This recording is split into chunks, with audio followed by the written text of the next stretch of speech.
기록된 바 우리가 종일 주를 위하여 죽임을 당하게 되며 도살당할 양같이 여김을 받았나이다 함과 같으니라.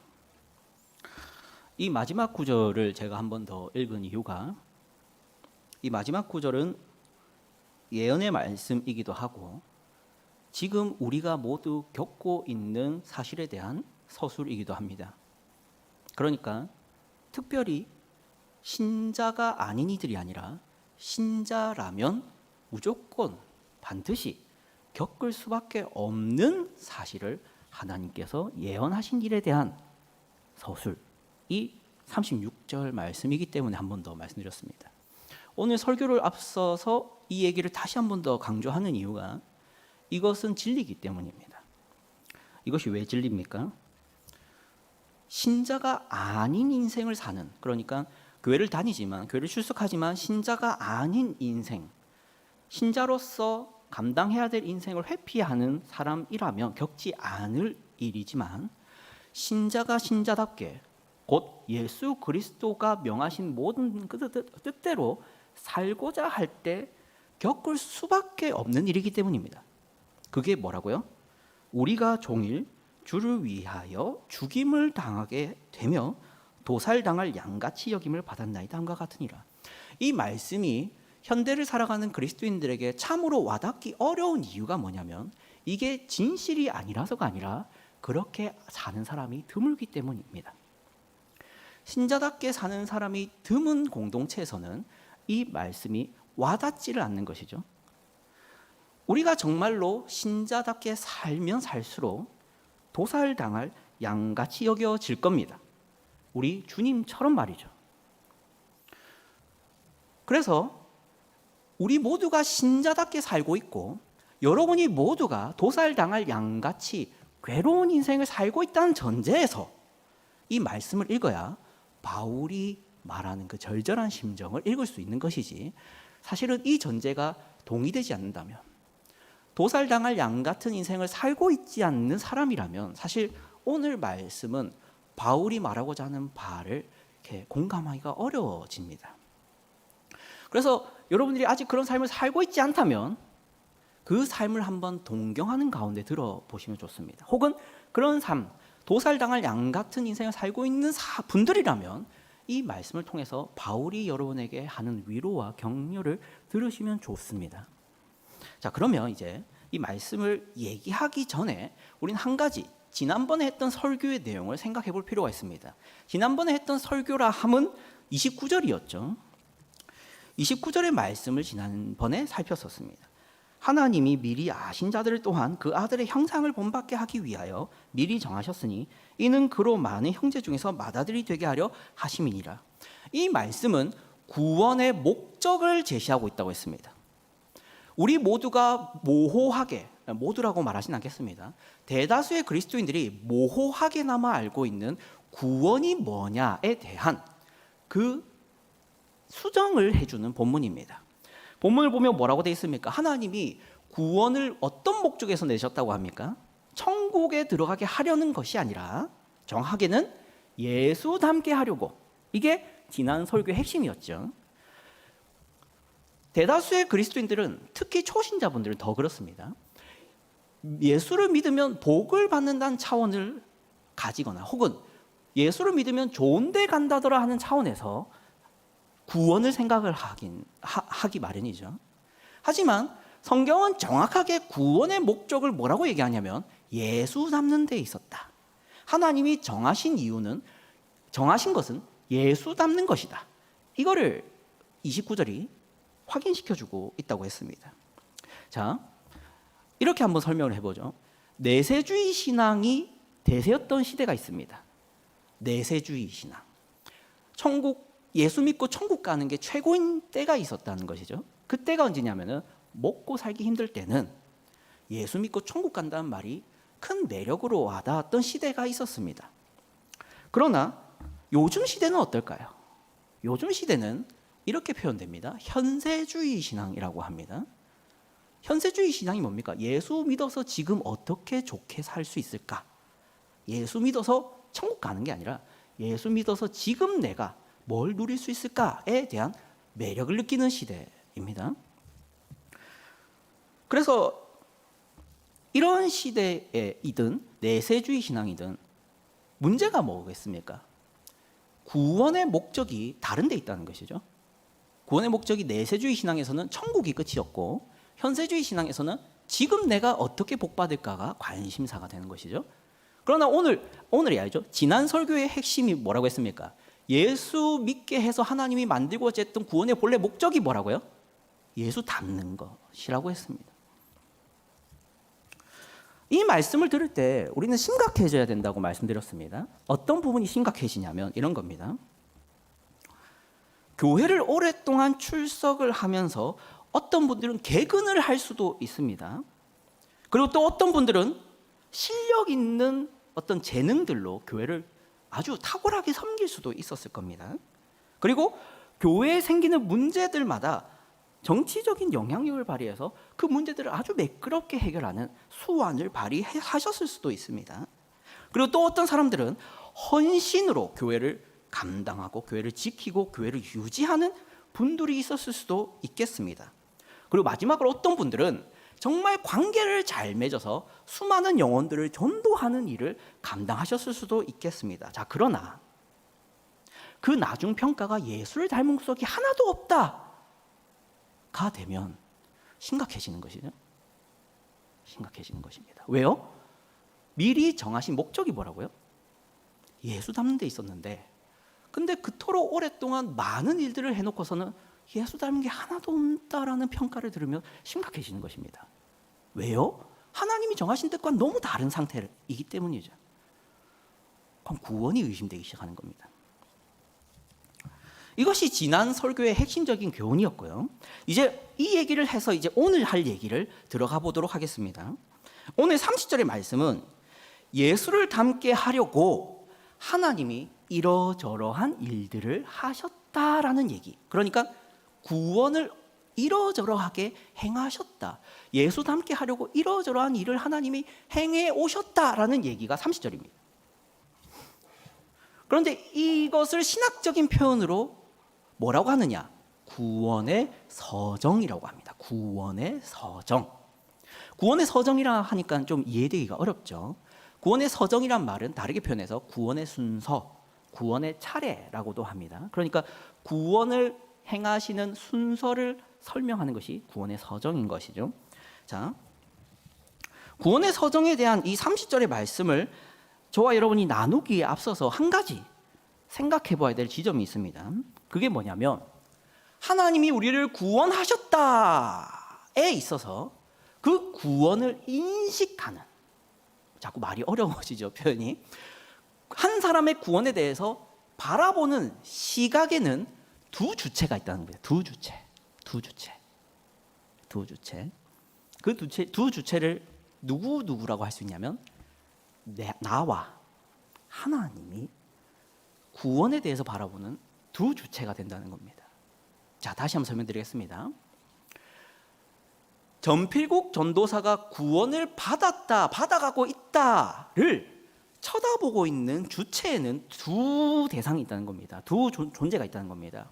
하나님이 바라보고 계시기도 하지만 내가 바라보고 있는 나의 구원에 대한 인식이 또 두 개가 있다는 겁니다.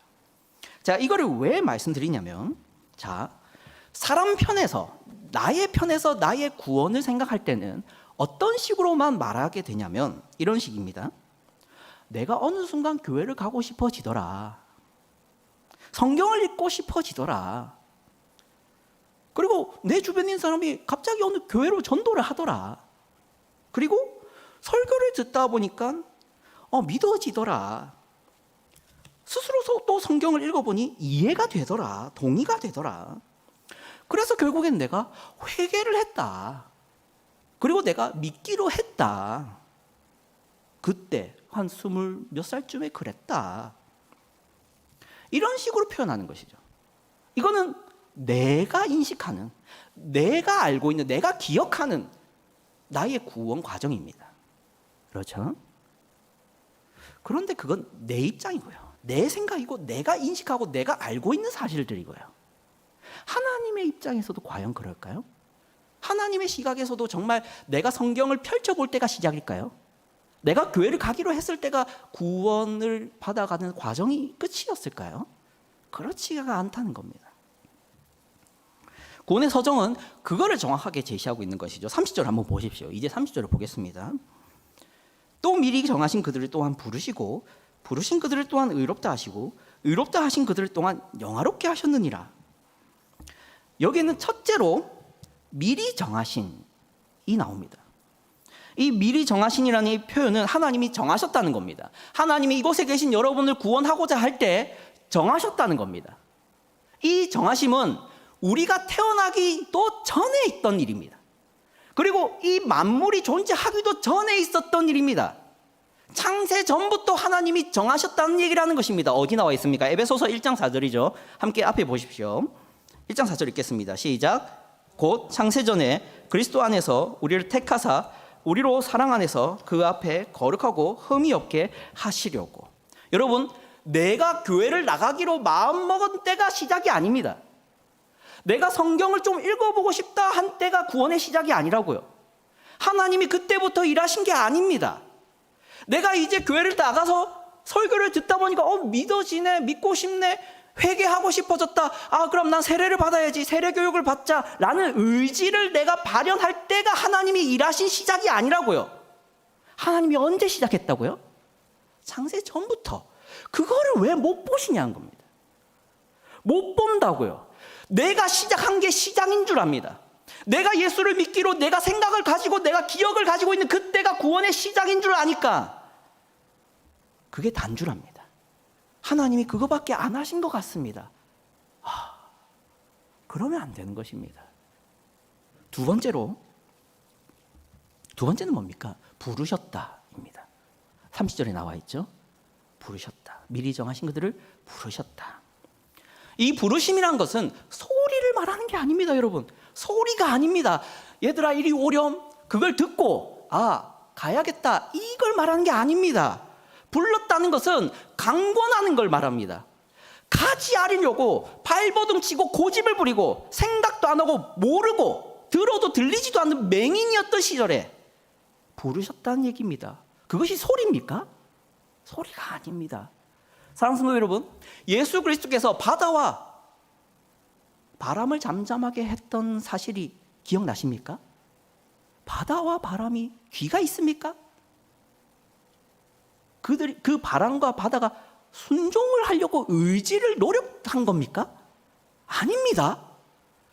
주의 말씀은 소리가 아닙니다. 그렇게 만드는 것입니다.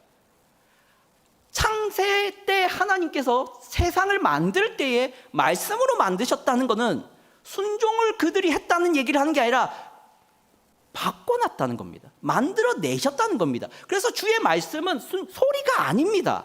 우리가 의지적으로 거기에 반응을 하는 게 아니라고요. 하나님이 우리를 부르셨다는 게 뭔지 이해하십니까? 우리의 전 인생을 동원해서 우리를 이 자리를 오게 만들었다는 얘기입니다. 8장 28절을 보십시오.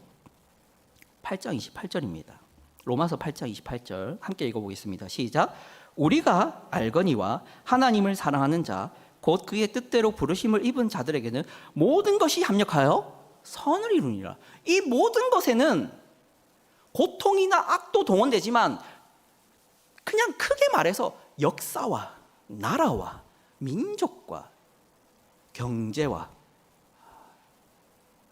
전쟁까지 동원해서 여러분을 불러내신다는 얘기를 하는 겁니다. 우리가 그거를 알고 왔다는 얘기를 하는 게 아닙니다. 하나님이 그렇게 했다는 겁니다. 우리가 그걸 모릅니다. 거기서부터 하나님이 일하셨다는 얘기를 하는 것이죠. 세 번째는 뭡니까? 의롭다 하셨다라는 겁니다. 의롭다 하셨다. 이것은 신학적 용어로는 칭의라는 것이죠. 그러나 이 칭의를 잘 생각해 보십시오. 더러운 자의 죄, 우리 같은 더러운 자의 죄를 간과하는 방식으로 예수의 완전 무결한 의를 내게 건네는 방식으로 나를 의롭다 하시는 것을 말합니다. 그게 어디 나와 있습니까? 로마서 3장 25절이죠. 앞에 한번 띄워주십시오. 함께 읽어보겠습니다. 시작. 이 예수를 하나님이 그의 피로써 믿음으로 말미암는 화목 제물로 세우셨으니 이는 하나님께서 길이 참으시는 중에 전에 지은 죄를 간과하심으로 자기의 의로우심을 나타내려 하심이니, 전에 지은 죄를 간과하심으로 자기의 의로움을 나타내려 하심이니, 이게 의롭다 하심입니다. 사랑하는 성도 여러분, 우린 여기서 한번 이게 도대체 무슨 의미인지를 좀 깊이 알기 위해서 반대 잘못된 이해에 대해서 제시를 좀 해볼 필요가 있습니다. 사랑하는 성도 여러분, 바울은 이렇게 말하지 않습니다.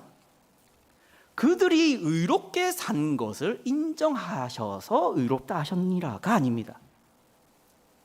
우리가 의롭게 살아와서 죄를 지은 적이 없어서, 지금도 죄를 짓고 있지 않아서 아주 깨끗하고 완전 무결한 삶을 살려고 노력하고 있어서 비로소 하나님이 그걸 쳐다보시다가 의롭다 하셨다는 말을 한 게 아니잖아요. 죄를 간과하셨답니다. 여전히 죄를 짓고 있고 지금도 죄를 지을 것이고 앞으로도 죄를 지을 이에 죄를 간과하셔서 의롭다 하셨다는 얘기를 하는 거예요. 칭입니다. 마지막으로 한 개만 보겠습니다. 영화롭게 하셨다입니다. 이것은 하나님의 영광에 참여하게 만드셨다는 의미이기도 하지만 존경할 만한 영광스러운 상태가 되게 하셨다는 의미이기도 합니다.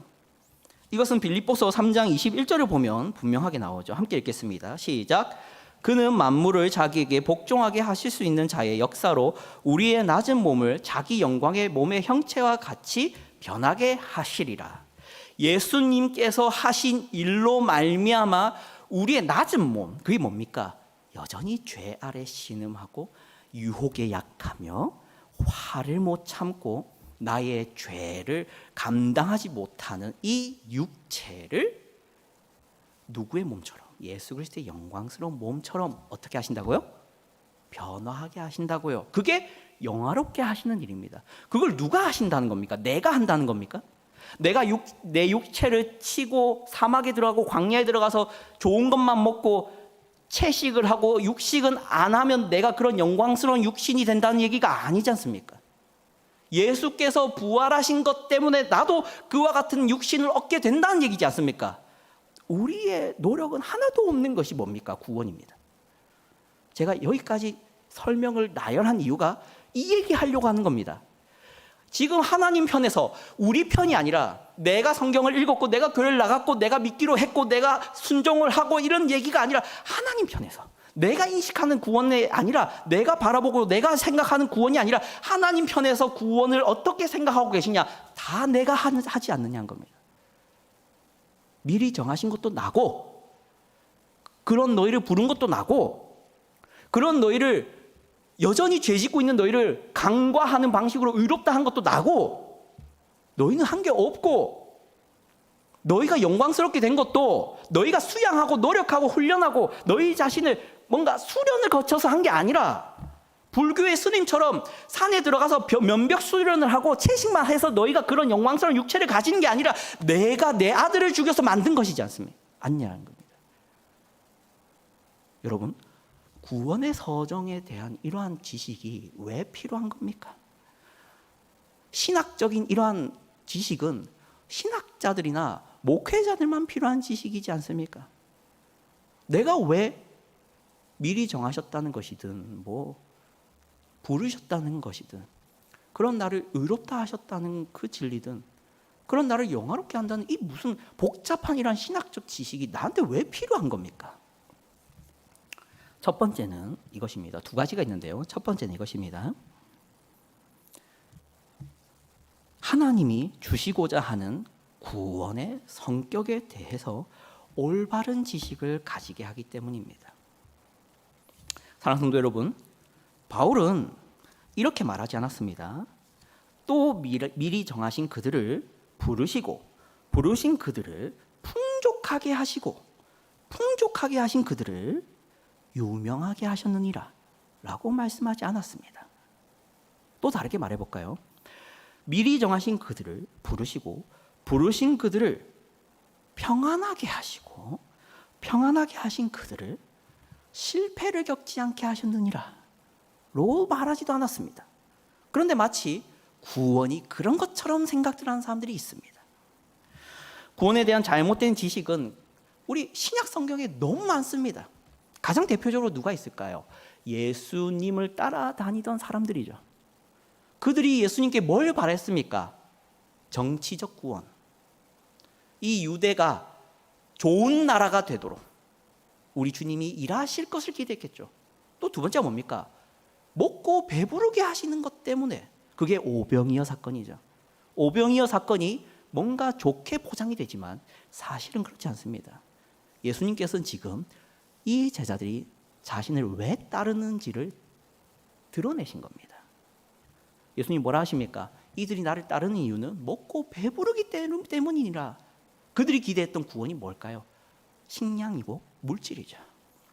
사랑하는 성도 여러분, 구원에 대한 잘못된 지식이 정치적으로든 물질적이든 관계적이든 정서적이든 있습니다. 교회에 와서 내 우울증이 해결되고 교회에 와서 나의 외로움이 해결되는 것을 그런 구원을 목적으로 가지고 기대를 가지고 교회를 나온 사람이 진짜 있습니다. 사실 수요 예배에 나오는 여러분에게 이런 기초적인 얘기를 하는 것 자체가 여러분을 무시하는 행위가 될 수도 있겠다라는 걱정이 있었습니다. 참석하신 여러분 대다수가 초신자가 아니라 중직자분들이기 때문입니다. 그렇지만 이런 기초적인 얘기를 다시 할 수밖에 없는 이유가 있습니다. 이곳에 계신 여러분 중에 이런 잘못된 구원관이 발견되기도 하겠지만 더 큰 문제는 여러분이 앞으로 섬겨야 되고 여러분이 앞으로 관계 맺어야 되고 여러분이 앞으로 용납해야 되는 대다수 교회의 교인들이 잘못된 구원관을 가지고 있기 때문에 다시 한 번 더 여러분에게 말씀드리는 겁니다. 개념이 다릅니다. 이곳에 계신 여러분은 구원을 죄로부터의 구원이라고 믿고 계시겠지만 대부분의 약한 믿음의 분들은 정치적 구원을 바라고 있고요, 물질적 구원을 바라고 있고요, 정서적 구원을 바라고 있습니다. 그래서 교회에 와서 위로를 원하고 물질의 복을 원하고 관계의 회복을 원하고 합니다. 그러면 그렇게 행동도 합니다. 그런 걸 바라고 요구합니다. 그런 걸 여러분이 주지 않을 때 삐집니다. 어떻게 해야 될까요? 이해는 하실 필요가 있죠. 왜 이런지. 그리고 그 개념을, 그 가치관을, 그 잘못된 구원의 목적을 바꿔주셔야 합니다. 여러분이 말입니다.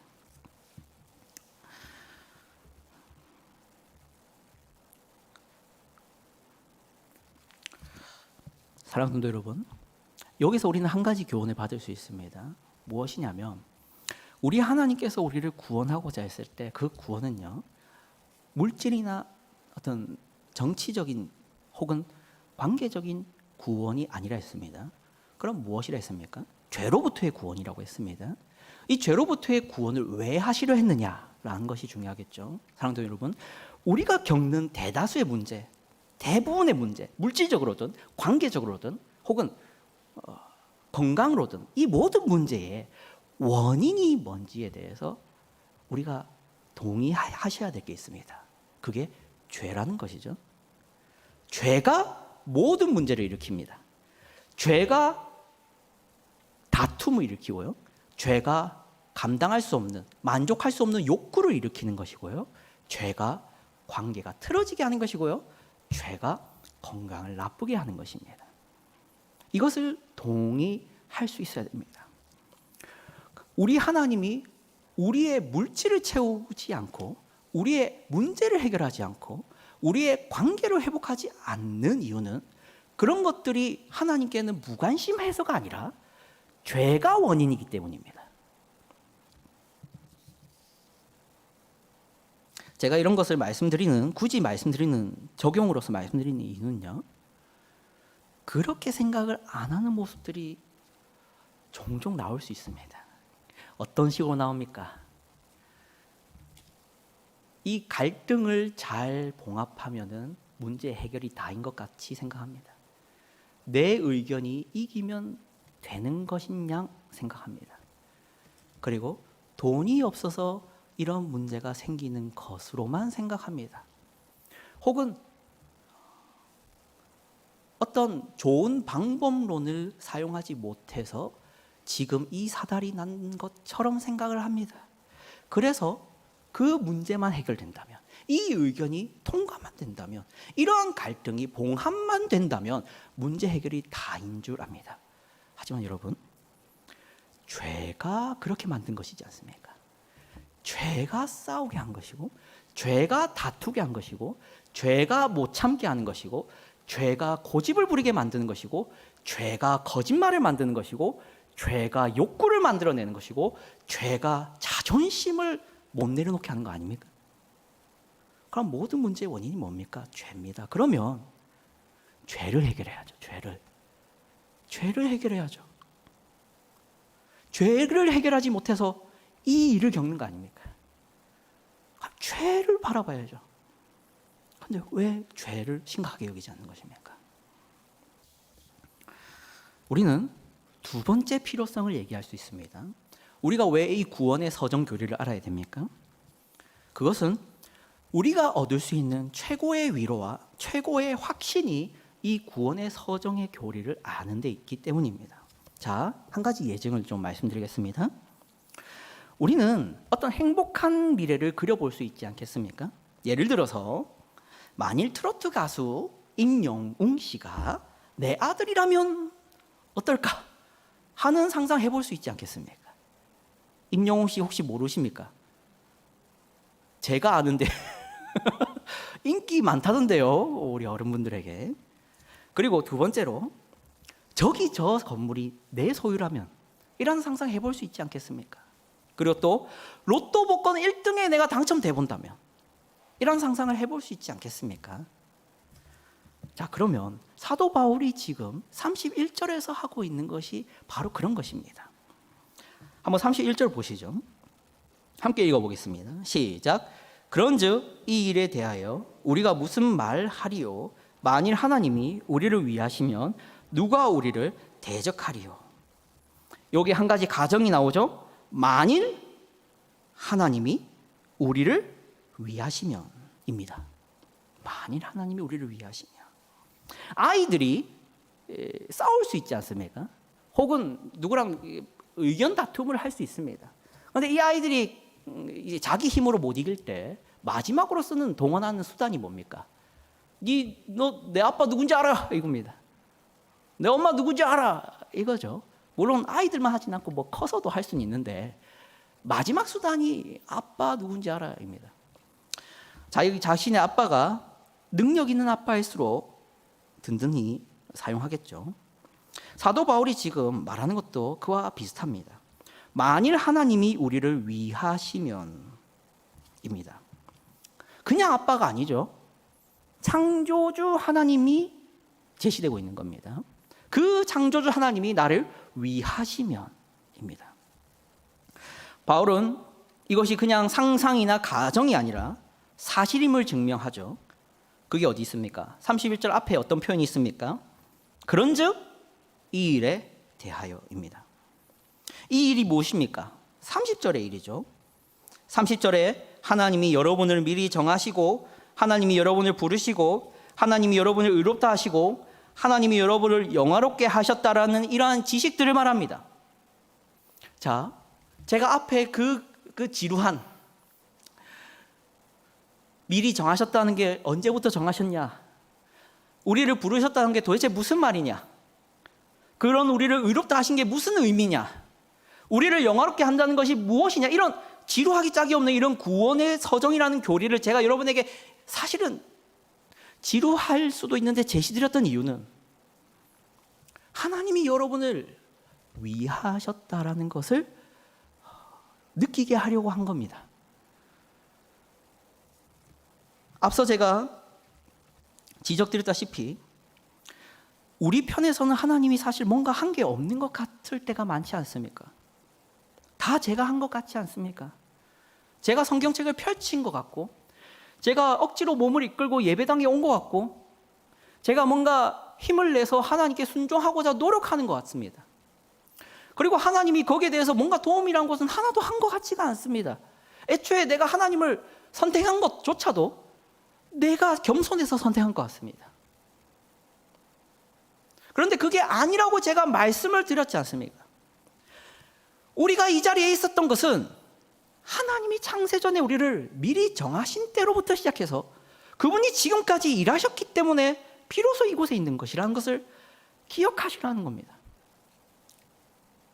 그게 여러분에게 유익한 것이기 때문인데, 그게 뭐냐면 하나님이 여러분을 얼마나 위하시는가를 그래야 볼 수 있기 때문입니다. 우리는 자칫 잘못하면 정말 죄송한데요 하나님, 이쯤이면 이제 저한테 주실 게 있지 않습니까? 라는 마음이 생길 수 있습니다.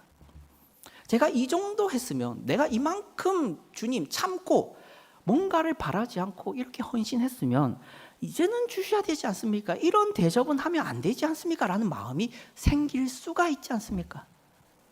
그런 우리의 이런 교만한 마음을 제거하는 방법이 구원의 서정을 알아야 되는 것입니다.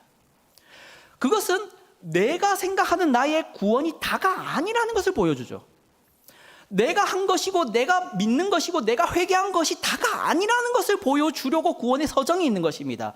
하나님 편에서 우리의 구원이라는 게 얼마나 힘겹게 이 자리까지 하나님이 끌고 오셨는지를 보여주고 알게 하는 것이 이 교리이기 때문입니다.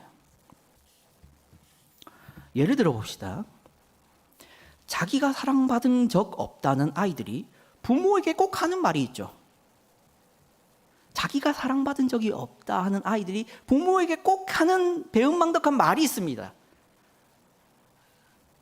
감이 오시지 않습니까? 아빠가 나한테 해준 게 뭐야? 입니다. 엄마가 나한테 해준 게 뭐야? 그러니 이거라도 해줘. 이게 좀 극단적으로 가면 이런 것도 요구할 수 있겠죠. 유산이라도 똑바로 줘. 이때까지 해준 게 없잖아. 그럼 빚이라도 내지 말고 남은 재산이라도 그냥 얌전히 나한테 줘. 이 얼마나 배은망덕합니까? 근데 그럴 수 있다는 겁니다. 내가 믿었고 내가 헌신했고 내가 기도했고 내가 섬겼고 내가 이때까지 해온 것밖에 내 기억에는 남는 게 없는데, 내 기억 속에는 하나님이라는 것은 도대체, 하나님이라는 분은 도대체 뭔가 어떤 손길도 내민 적이 없는 것 같은데, 그럼 이제 상속물이라도 제대로 줘. 아니면 이제라도 뭔가 내 인생 속에 복을 주던가 물질이라도 주던가, 이게 있지 않습니까? 근데 그게 아니라는 겁니다. 그게 아니라는 겁니다. 구원의 서정은 저와 여러분이 인식하지 못했지만 하나님이 여러분을 얼마나 위하셨는가를 보여줍니다. 하나님이 우리를 구원하시기 위해 무슨 일을 했는지를 설명하는 것입니다. 그래서 여러분이 이 구원의 서정의 교리를 좀 풍성히 알아야 됩니다. 하나님이 나를 언제부터 얼마나 어떤 식으로 편드시고 공들이시고 노력하시고 땀 흘리셨는지를 내가 알지도 못했던 그 시절의 얘기를, 그 지금도 내가 인식하지 못하고 보지 못하는 그 일들을 알게 하는 지식이기 때문입니다. 만약 돈을 더 받고 덜 받고 하는 인생으로 하나님의 사랑을 확인하는 것이라면 가난한 사람은 얼마나 박탈감을 느끼겠습니까? 또 그 삶이 평안하고 평안하지 못한 것으로 하나님의 보호하심을 확인해야 한다는 것이면 굴곡 있는 인생을 사는 사람은 얼마나 억울하겠습니까? 또 건강하고 건강하지 못하고로 하나님의 관심도를 판단하는 것이라면 건강이 나쁜 사람들은 얼마나 우울해지겠습니까?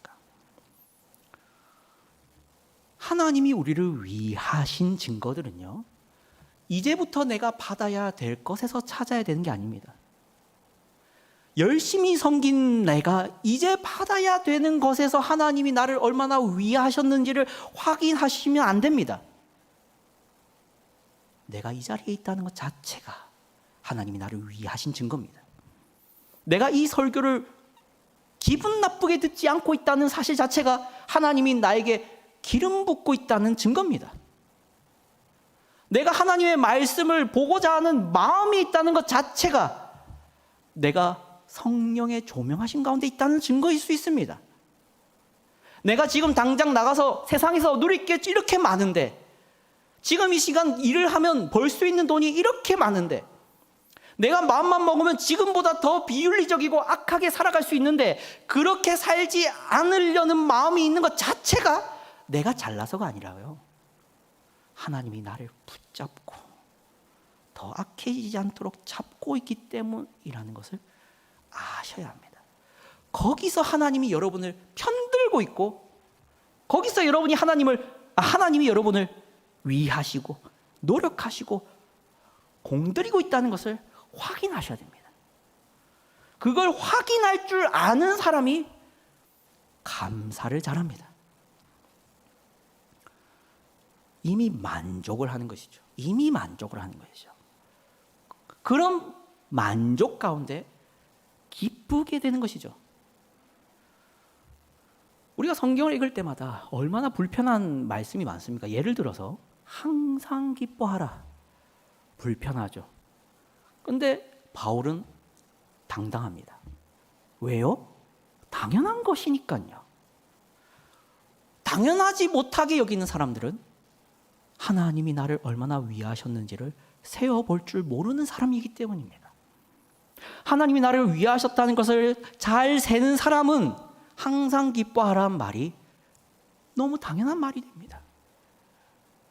지금 우리가 내가 생각하는 구원이 아니라 하나님이 생각하는 구원에 대한 지식을 알아야 되는 이유가 여기 있습니다.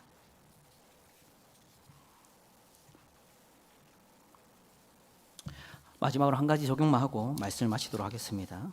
사랑하는 성도 여러분, 예수 그리스도의 구원의 은혜를 진심으로 믿는 여러분에게 말씀드립니다. 저는 여러분이 큰 위로와 확신 가운데 거하기를 원합니다. 그렇게 하려고 여러분에게 구원의 서정이라는 지식을 알게 권유하고 있습니다.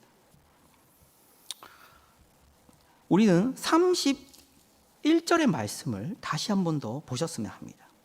거기에 이 말씀의 마지막이 어떻게 끝납니까? 누가 우리를 대적하리요. 이것은 여러분에게 주는 위로와 확신입니다. 하나님께서 우리를 얼마나 위하시고 얼마나 편드셨고 얼마나 공들이셨나라는 이러한 지식이 들어간 여러분에게 할 수 있는 말입니다. 그저 내가 한 게 다인 것 같이 생각하는 사람이 아니라 하나님이 나에게 창세 전부터 지금까지 일해 오셨고 공들이셨고 나에게 고집을 부리셔서 나를 사랑해 오셨다라는 것을 아는 사람들에게 할 수 있는 말입니다. 누가 우리를 대적하리요.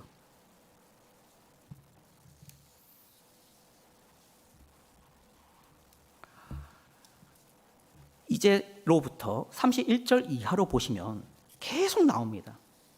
누가 우리를 대적하리요의 증거들이 계속 나옵니다. 33절을 보십시오. 누가 능히 하나님께서 택하신 자들을 고발하리요. 또 34절에 보십시오. 누가 정죄하리요. 35절에 보십시오. 누가 우리를 그리스도의 사랑에서 끊으리요. 계속 그렇게 할 수 있느냐는 질문을 하는데 사실은 질문이 아니죠. 아무도 우리를 대적할 수 없다는 겁니다. 왜요? 창조주 하나님이 공들이시고 위하시고 편드는 자이기 때문에 그런 여러분에게 제가 들려드리는 위로입니다. 아무도 여러분을 대적할 수가 없습니다.